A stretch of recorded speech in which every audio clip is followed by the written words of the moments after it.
artilheiro da torre esférica do B-17. A fortaleza voadora B-17 foi uma das aeronaves mais formidáveis da Segunda Guerra Mundial. Esse poderoso bombardeiro estratégico contribuiu significativamente para enfraquecer a indústria de guerra alemã, lançando mais de um terço de todas as bombas jogadas em solo alemão durante a guerra. O B-17, além do grande potencial de bombardeio, tinha tantas metralhadoras defensivas que parecia uma verdadeira fortaleza voadora. Porém, a fortaleza não protegia adequadamente a tripulação. Pilotar um B-17 era muito arriscado, pois eram grandes, lentos e alvos fáceis de aviões inimigos e defesas antiaéreas que sempre os priorizavam. Se o avião fosse atingido, havia pouca chance de que toda a tripulação de 10 homens conseguisse saltar. Esse foi o principal motivo das altas baixas entre tripulações de bombardeiros na guerra. De toda a tripulação, os mais ameaçados eram os artilheiros de metralhadora, posicionados em locais superexpostos. Uma posição em particular carregava o maior risco, a do artilheiro da torre esférica ventral. As torres esféricas originalmente não faziam parte do sistema de defesa do B-17. No início, a parte inferior do bombardeiro era protegida por uma versão controlada remotamente, que era um sistema bastante complexo e problemático. Os engenheiros da Boeing só passaram a instalar a torre esférica Speary, muito superior, a partir da 113ª aeronave. A torre esférica Speary era um projeto prático excepcional. Era uma câmara esférica feita de alumínio e plexiglass, presa à fuselagem na seção traseira. A torre, tripulada e elétrica, se movia rapidamente. Ela podia girar 360 graus completos e inclinar-se até um ângulo de 90 graus. Com esses recursos, ela cobria toda a área abaixo da aeronave. Ela era fixada à fuselagem por um eixo com bomba hidráulica, permitindo retração na aeronave. Isso era feito em caso de um pouso de emergência sem o uso do trem de pouso. A torre ventral do B-17 era equipada com duas metralhadoras Browning ANM-2 de calibre .50, disparando de 700 a 850 tiros por minuto. Cada metralhadora era alimentada por fita de duas caixas de munição na fuselagem. A torre podia ser bem projetada, mas era claustrofóbica e tinha apenas cerca de 1,20 m de diâmetro. Dentro, havia dois controles manuais para girar e inclinar, ambos com botões elétricos de disparo. Havia um assento, mira K4 computadorizada e equipamentos auxiliares. As dimensões da torre exigiam um artilheiro bem pequeno. Mesmo assim, a única maneira de caber lá dentro era se encolher na posição fetal. O artilheiro estava tão apertado que mirava pelo visor entre os joelhos. Nessa posição extremamente desconfortável, o artilheiro usava as duas mãos para controlar o movimento da torre e os pés para ajustar a mira. Passar horas nessa posição em temperaturas muito baixas já era difícil por si só, sem contar a tarefa de girar durante o combate e se concentrar em atirar nas aeronaves inimigas. Era preciso coragem para entrar na torre e enfrentar o inimigo nos céus. O sistema de armas era acessado de dentro da aeronave. A escotilha de entrada ficava no lado oposto às metralhadoras. O artilheiro precisava girar manualmente a torre para posicionar a escotilha dentro da aeronave e abri-la. Ela só era usada quando a aeronave já estava no ar, nunca durante decolagens e pousos por segurança. Ainda assim, o artilheiro precisava ter cuidado. A entrada na torre tinha etapas definidas, e ignorá-las podia causar ferimentos ou acidentes fatais. Fora da torre, o artilheiro ficava totalmente exposto ao fogo inimigo, já que a maioria dos tiros vinha de baixo. Caças preferiam atacar bombardeiros por baixo, pois era a área menos protegida. Além disso, o fogo antiaéreo também vinha de baixo. A torre, feita de alumínio e plexiglass, não oferecia proteção contra munição de metralhadora ou estilhaços de granadas antiaéreas. Em combate, se a torre fosse atingida, ficaria inutilizada, sem poder girar ou retrair. Isso significava que o atirador ficaria preso lá dentro. Em casos em que o avião era forçado a um pouso de barriga, a torre sofria destruição completa, deixando o atirador absolutamente sem chance de sobreviver. Mesmo em pousos normais, era arriscado para os atiradores ficarem na torre. De toda a tripulação, o atirador da torre esférica era o único que não carregava um paraquedas no corpo ou ao seu lado. Isso ocorria por falta de espaço. O paraquedas do atirador era guardado perto da escotilha, na fuselagem. Para alcançá-lo, o atirador precisava deixar a torre. Para essa operação, ele precisava de tempo e da ajuda de outro tripulante, pois sair era tão difícil quanto entrar.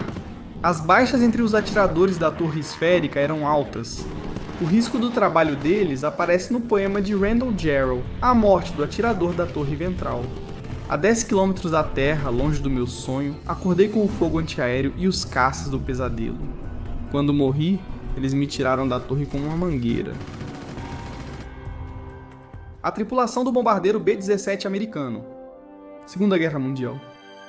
A Força Aérea do Exército dos Estados Unidos era composta principalmente por voluntários, na maioria adolescentes ou jovens de pouco mais de 20 anos vindos de todas as partes do país. As tripulações dos bombardeiros recebiam treinamento intensivo em bases aéreas americanas antes de serem enviadas para o exterior para o combate.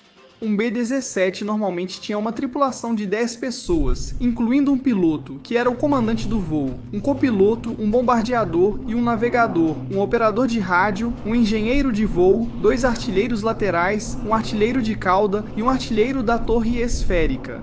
A USAAF lançava suas campanhas de bombardeio estratégico a partir de bases na Inglaterra, norte da África e Itália. A estratégia dos comandantes da Força Aérea era realizar ataques diurnos em alta altitude, em formações massivas, com poder de fogo avassalador. Os ataques visariam alvos industriais, linhas de comunicação e abastecimento de combustível. As perdas nas campanhas de bombardeio de 1943 foram muito altas, e era comum ver uma grande proporção de B-17s não voltando. Com o avanço da guerra e o enfraquecimento da defesa aérea alemã, as campanhas de bombardeio ficaram mais eficazes. As missões de combate começavam cedo, com as tripulações sendo acordadas de madrugada por um oficial para o briefing da missão do dia. Os bombardeiros então decolavam e voavam em formação em direção à Europa ocupada. As condições eram desconfortáveis. Viajando em aeronave não pressurizada a 7.600 metros ou 25.000 pés, expostos a até menos 45 graus Celsius ou menos 56 graus Fahrenheit. Era essencial que as tripulações usassem máscaras de oxigênio e roupas aquecidas em voos longos, para evitar congelamento ou morte. Para os artilheiros de cauda e torre esférica, as posições apertadas tornavam a viagem ainda mais desconfortável. Os paraquedas eram grandes demais para uso constante, então os tripulantes usavam cintos que permitiam prendê-los rapidamente se precisassem saltar. Quando os caças de escolta saíam de alcance e não podiam mais apoiar, os bombardeiros eram atacados por caças alemães. Os artilheiros abriam fogo de todas as direções, o navegador nas metralhadoras laterais, o engenheiro de voo na torre superior, o bombardeador na torre frontal e os demais nas laterais, torre ventral e metralhadora de cauda. Além dos caças inimigos, o intenso fogo antiaéreo das baterias de artilharia antiaérea podia destruir o bombardeiro e fazê-lo cair. As formações em caixa protegiam melhor contra caças, mas facilitavam o alvo dos bombardeiros para o fogo antiaéreo. À medida que o alvo se aproximava, o bombardeador assumia o controle da aeronave e usava sua mira Norden conectada ao piloto automático para liberar as bombas na esperança de acertar o alvo. Depois que a carga de bombas era lançada, a tripulação voltava, às vezes com grandes partes do seu bombardeiro B-17 destruídas, o que contribuía para o nome de Fortaleza Voadora. A missão de uma tripulação de bombardeiro incluía 25 missões, depois aumentadas para 35. A chance de sobrevivência, 1 em 4 de cumprir a missão, tornava a experiência dos tripulantes muito tensa. De dia ou de noite, bombardeio estratégico na Segunda Guerra Mundial. Uma das ferramentas mais eficazes e controversas usadas pelos aliados durante a Segunda Guerra Mundial foi uma campanha contínua de bombardeio estratégico. Bombardeiros pesados de longo alcance atacavam alvos no interior da Alemanha, com a intenção de destruir ou interromper infraestruturas vitais e abalar o moral alemão. Tanto os americanos quanto os britânicos concordavam sobre a importância do bombardeio estratégico, embora diferissem bastante em como tal campanha seria conduzida e nos métodos que seriam utilizados. A RAF britânica, utilizando bombardeiros de longo alcance como o Avro Lancaster, preferia realizar ataques noturnos, enquanto seus colegas da Força Aérea do Exército dos Estados Unidos faziam amplo uso do Boeing B-17 Fortaleza Voadora e do consolidado B-24 Libertador em ataques diurnos. Cada um teria seu motivo para voar de dia ou à noite. Em janeiro de 1943, foi emitida a Diretriz de Casablanca. Era um plano conjunto britânico-americano que delineava uma campanha de bombardeio contínua projetada para garantir, abre aspas, a destruição e desorganização do sistema militar, industrial e econômico alemão e o enfraquecimento do moral do povo alemão até o ponto em que sua capacidade de resistência armada seja fatalmente comprometida, fecha aspas. De dia, bombardeiros americanos escureciam os céus da Alemanha. À noite era a vez dos britânicos. Os americanos buscavam destruir alvos precisos, como fábricas, para enfraquecer a indústria alemã e limitar danos colaterais. Para atingir seus alvos com a maior precisão possível, os bombardeiros utilizariam os instrumentos de mira mais modernos, como a mira Norden. A mira Norden era envolta em qualidades míticas. Acreditava-se que era capaz de lançar uma bomba dentro de um barril de picles. Esse era o bisturi da campanha aérea. Por outro lado, os americanos conseguiam lançar suas cargas com notável precisão. Em vez de uma fábrica específica ou complexo industrial, o alvo seriam cidades inteiras, destruindo completamente a infraestrutura necessária para continuar o esforço de guerra. Em resposta à Blitz, um esforço concentrado contra as cidades britânicas pela Luftwaffe, o objetivo também era quebrar o moral da população alemã, forçando-a a capitular. Essa prática, chamada bombardeio de saturação ou em área, era o principal método da campanha aérea. Para acertar um alvo, as tripulações dos bombardeiros precisavam vê-lo. Operando de dia, os americanos navegavam com mais facilidade até seus alvos, e com as miras Norden, atingiam locais específicos com mais precisão, evitando outros prédios, ao menos em teoria.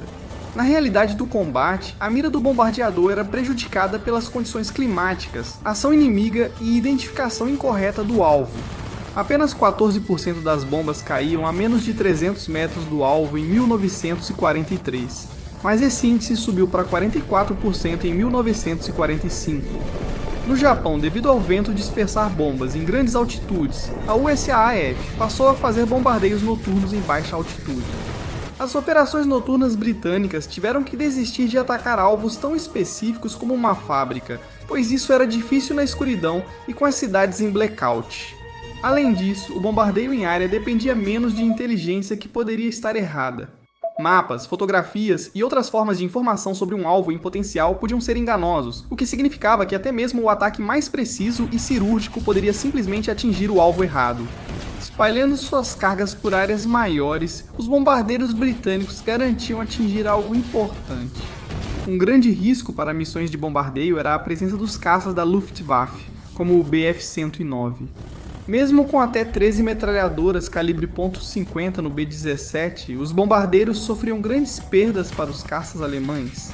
A solução era enviar caças de escolta para afastar aeronaves inimigas.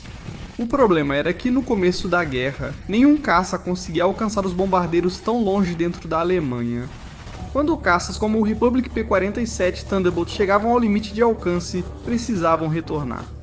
Após a saída das escoltas, os bombardeiros eram massivamente atacados pela Luftwaffe.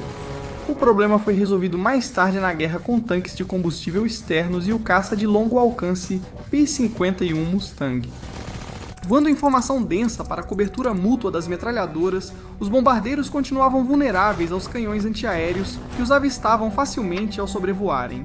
Os Lancasters da RAF também operavam fora do alcance dos caças de escolta, como o Supermarine Spitfire, embora, ao voarem à noite, enfrentassem muito menos oposição dos caças alemães. Os canhões antiaéreos avistavam bombardeiros americanos a grandes altitudes, mas precisavam de holofotes para detectar as aeronaves britânicas. O Lancaster não tinha os recursos defensivos da fortaleza voadora, trocando 8 metralhadoras por maior capacidade de carga útil. Com um armamento defensivo mais limitado, a maneira mais eficaz de evitar o inimigo era evitar ser detectado ao máximo, usando a cobertura da escuridão como uma proteção para se manter seguro do inimigo. A maior capacidade de carga significava um potencial destrutivo maior a cada missão de bombardeio. No geral, o custo das missões de bombardeio diurnas era imenso. Ao longo da guerra, só a 8ª Força Aérea, que realizou a maioria dos ataques sobre a Alemanha, perdeu 26 mil homens, mais do que o Corpo de Fuzileiros Navais durante toda a guerra, com perdas totais da USAAF estimadas em 40 mil mortos, 18 mil feridos e cerca de 12 mil capturados. Em agosto de 1943, uma grande missão visou interromper a produção alemã de aeronaves. Os alvos eram as fábricas da Messerschmitt em Regensburg e de rolamentos em Schweinfurt. Ao chegarem ao alvo, os bombardeiros sem escolta foram atacados e destruídos por caças da Luftwaffe. Dos 367 bombardeiros que participaram no ataque, impressionantes 147 foram abatidos. Em um ataque posterior contra Schweinfurt, dos 291 bombardeiros enviados, 60 foram abatidos, 17 caíram na Inglaterra e 121 precisaram de reparos vitais. Na Quinta-feira Negra, ficou evidente que as metralhadoras dos bombardeiros americanos não protegiam as aeronaves, levando à suspensão das missões sem escolta. Os ataques noturnos britânicos eram mais seguros sob a escuridão, mas também tiveram muitas baixas. Caças e baterias antiaéreas alemãs causaram muitas baixas, e ao fim da guerra, a RAF perdeu mais de 57 mil homens, com 8.400 feridos e quase 10 mil prisioneiros. Até hoje, há debate sobre qual método foi mais eficaz. O bombardeio diurno americano era, pelo menos em teoria, mais preciso, permitindo que os aliados desgastassem a indústria alemã. Sem esse elemento logístico, a Wehrmacht não conseguiria operar e seu esforço de guerra pararia. Com bombardeios noturnos, a RAF destruiu parte da infraestrutura alemã, forçando a Alemanha a desviar recursos para reparos em vez de investir no esforço de guerra. Talvez o aspecto mais controverso da campanha de bombardeio tenha sido o efeito sobre os civis. Embora o bombardeio de precisão americano tentasse atingir locais estratégicos, a realidade da guerra fazia com que grande parte de suas cargas caísse em áreas civis. O bombardeio em área realizado pelos britânicos, no entanto, garantia que civis seriam mortos nos ataques. Isso era considerado justificável, pois muitos dos mortos eram operários de fábricas, fundamentais no esforço de guerra. Acreditava-se que atacar áreas civis faria o moral alemão colapsar e reduziria seu desejo de continuar a guerra. No exemplo mais infame, em 13 de fevereiro de 1945, Dresden foi alvo. A primeira onda de bombardeiros Lancaster da RAF lançou 880 toneladas de bombas explosivas incendiárias no centro de Dresden. Uma tempestade de fogo irrompeu e devastou a cidade. Com esse e os subsequentes ataques britânicos e americanos nos dias seguintes, Dresden, a sétima maior cidade alemã, ficou em ruínas, com entre 25 a 35 mil mortos. Embora esse tenha sido o exemplo mais famoso, muitas outras cidades foram alvo de ataques semelhantes, e entre 750 mil e 1 milhão de civis alemães foram mortos como resultado da campanha aérea. Os ataques diurnos da Força Aérea dos Estados Unidos e os noturnos da RAF foram essenciais para o esforço de guerra aliado, cada um com vantagens e desvantagens. Qual método foi mais eficaz foi debatido na época, e sem dúvida continuará sendo fonte de discussão no futuro. Corte do B-17 Fortaleza Voadora. Origens. O B-17 começou a ser desenvolvido muito antes do início das hostilidades. Na década de 1930, o Corpo Aéreo do Exército buscava um grande bombardeiro de 4 motores para defender os Estados Unidos, se uma frota inimiga atacasse de lugares distantes como Havaí, Alasca ou Panamá. Para isso, a Boeing criou o primeiro protótipo em 1935. Em 1937, a produção era limitada. Então, em 1941, quando os Estados Unidos entraram no conflito, já havia uma frota pequena, mas crescente da aeronave. O nome Fortaleza Voadora veio de um repórter que, em 1935, exclamou que o protótipo parecia uma fortaleza voadora após ver as várias metralhadoras na aeronave. Variantes e números. Ao longo dos anos, o projeto básico do B-17 foi aprimorado várias vezes. Após o modelo 299, o primeiro protótipo, o primeiro a entrar em produção significativa, foi o B-17B, que voou pela primeira vez em 1939. Durante a guerra, a Fortaleza Voadora recebeu várias modificações, incluindo mais armas defensivas, motores potentes e outros recursos para melhorar o desempenho. O B-17G é visto como a versão final da Fortaleza Voadora, com mais de 8.600 produzidos até o fim da fabricação. Foram produzidas cerca de 12.700 unidades de todas as variantes, principalmente pela Boeing, além da Douglas Aircraft e Vega, subsidiária da Lockheed. Além de seu papel como bombardeiro, vários outros modelos foram desenvolvidos usando a estrutura do B-17. Esses incluíam uma versão de escolta, o Ikukuku B-40, que estava armado com metralhadoras extras e tinha como objetivo escoltar outros B-17s antes da introdução de caças de longo alcance, o C-108, um avião de carga, o F-9, uma aeronave de reconhecimento, entre muitos outros. Dimensões. O B-17G mede 22,78 metros de comprimento, tem a envergadura de quase 31,7 metros e altura de 5,82 metros. Ele pesava cerca de 16.300 kg descarregado, embora esse valor pudesse chegar a mais de 29.500 kg com a carga completa de bombas, metralhadoras, munição e outros equipamentos. A Fortaleza Voadora era de alumínio, bem mais leve que o aço, economizando peso valioso. Desempenho. O B-17G tinha 4 motores Wright Cyclone R1820 de 9 cilindros, cada um com 1.200 cavalos de potência.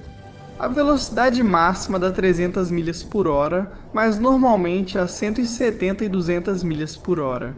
O teto operacional era de 35 mil pés. O B-17 era um bombardeiro de longo alcance e possuía um grande tanque de combustível de 2.800 galões, dando à fortaleza um alcance de cerca de 2.000 milhas, embora isso possa variar bastante dependendo da carga de bombas, das condições climáticas e de vários outros fatores.